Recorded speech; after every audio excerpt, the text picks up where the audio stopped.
Менин видеолорум мошенник аферисттер алдап кетти, жеп кетти деп күнөөлөп кылмышкерлерди издөө менен чектелбейт. Еще тараптар кээде бири-биринен кечирим сурашат. Билбейм, кеш болуп кечирим сурашабы же. Бүгүнкү видео ошол кечирим суроого арналат. Кечиримди мен сураган жокмун. Жакшылап окула, болбосо урдура берсеңер, чалап алып комменттерге урдура берсеңер. Мен сураган жокмун. Тараптар сурап атат бири-биринен бери.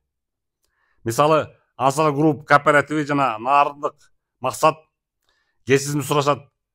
Бакыт Мукамбетовдон 500 000 сомду алдап кетти дегени андай болгон эмес деп кечирим сурашат.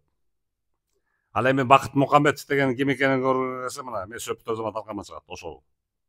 Ошондон беркилер кечирим сурашат. Ошону туура түшүнгүлө. Андыктан ошол бул аманаттын жеткирип көрүүнү мен туура көрдүм. Анткени өткөндө ошол менин эмеме чыгыптыр. Менин экраныма чыгыптыр.